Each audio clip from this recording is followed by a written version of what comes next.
शिव जी को क्यों आता है गुस्सा? शिव पुराण में बताए गए हैं ये 5 कारण। शिव पुराण के अनुसार त्रिदेव में शिव जी सर्वशक्तिशाली माने गए हैं।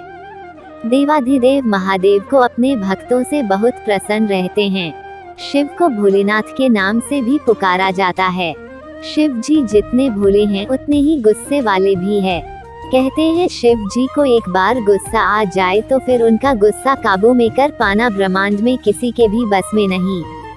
धार्मिक मान्यता है कि जिस दिन क्रोध में आकर शिव जी की तीसरी आंख खुल गई उस दिन समस्त संसार का विनाश हो जाएगा। लेकिन क्या आप जानते हैं शिव को इतना क्रोध क्यों आता है? आइए जानें। इन कामों की वजह से भगवान भोलेनाथ को आता है गुस्सा। भूलकर भी ना करें ये गलत काम। शिव पुराण में शिव जी के बारे लिखा गया है कि कुछ पाप ऐसे हैं जिन्हें शिव जी कभी माफ नहीं करते। सोमवार के दिन को भगवान शिव जी का दिन कहा जाता है। कई ज्योतिषियों के मुताबिक अगर कोई इस दिन भगवान शिव जी की सच्चे मन से पूजा करता है तो उसे जरूर फल मिलता है। भगवान शिव जी को भोलेनाथ के नाम से भी जाना जाता है।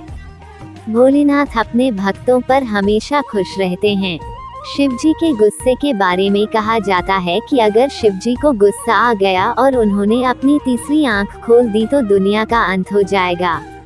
शिव पुराण में शिव जी के बारे लिखा गया है कि कुछ पाप ऐसे हैं जिन्हें शिव जी कभी माफ नहीं करते। शिव जी उन लोगों को कभी माफ नहीं करते जो सोचकर पाप करते हैं। कहा जाता है कि आपके दिमाग में क्या चल रहा है भगवान सब जानते हैं।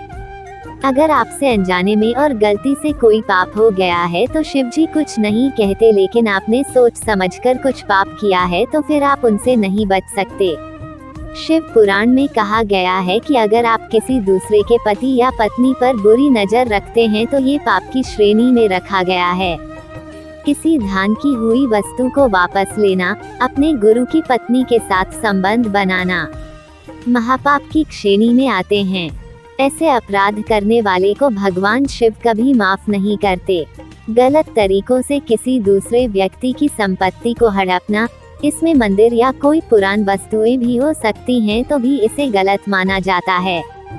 किसी भी गर्भवती महिला को कटु वचन और उसका दिल दुखाना भी अपराध की श्रेणी में आता है। भगवान शिव की नजरों में ये एक अक्षम्य अपराध है।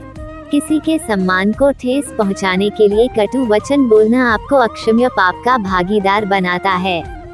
अगर आप अपने माता पिता, अपने गुरुओं या फिर अपने पूर्वजों का अपमान करते हैं तो इसे अक्षम्य अपराध माना जाता है।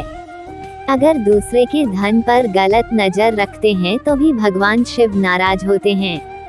किसी का धन लेकर उसे वापस न लौटाना भी पाप की श्रेणी में आता है।